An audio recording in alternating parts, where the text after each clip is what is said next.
மத்திய அரசு திட்டத்திற்கு மாநில அரசு ஒத்துழைக்கவில்லை என கூறுவது ஏற்புடையதல்ல என அமைச்சர் ஏவ வேலு தெரிவித்துள்ளார். செங்கல்பட்டில் செய்தியாளர்களிடம் பேசிய அவர், மத்திய அரசிடம் பல்வேறு கோரிக்கைகள் வைக்கப்பட்டு இன்னும் நிறைவேறாமல் உள்ளதாக தெரிவித்தார். எல்லா எம்பியும் எல்லாரும் எல்லா நாடாளுமன்றத்தில் ஒரே நிகழ்த்திருக்கிறாங்க. வீடியோ எடிஷனே சொல்கிறாங்க, எம்பி இத்தனை கேள்வி கேட்டார், தனி தீர்மானம் கொண்டு வந்தார் அப்படின்னு அவங்களே தான் போடுறாங்க.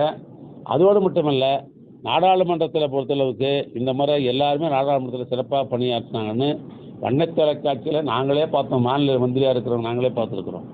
அதனால் எல்லா இதுவும் இருக்கிறாங்க.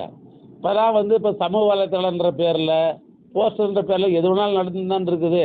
அதெல்லாம் அந்த மக்கள் புறந்தள்ளி விட்டு இந்த ஆட்சியினுடைய மாட்சியை இன்றைக்கு இந்த மாட்சியின் மூலமாக பல திட்டங்கள் எல்லாம் அவர்களுக்கு நேரடியாக மக்களுக்கு போய் சேர்கிறது. எனவே இந்த நடைபெற்றிருக்கிற இந்த 2.5 ஆண்டு தாண்டி இன்னும் சொல்ல தேர்தல் எழுத போய் இந்த 3 வருஷம் முடிப்போம். இந்த 3 வருஷம் இந்த ஆட்சியை பாராட்டுகின்ற அளவுக்கு நம்முடைய வாக்காளர் பெருமக்கள் வாக்குகளை அளிப்பார்கள். அந்த நம்பிக்கை ஆட்சியில் இருக்கிற எங்களுக்கு உண்டு. செய்திகளை உடனுக்குடனும் துல்லியமாகவும் தெரிந்து கொள்ள சப்ஸ்கிரைப் பண்ணுங்க.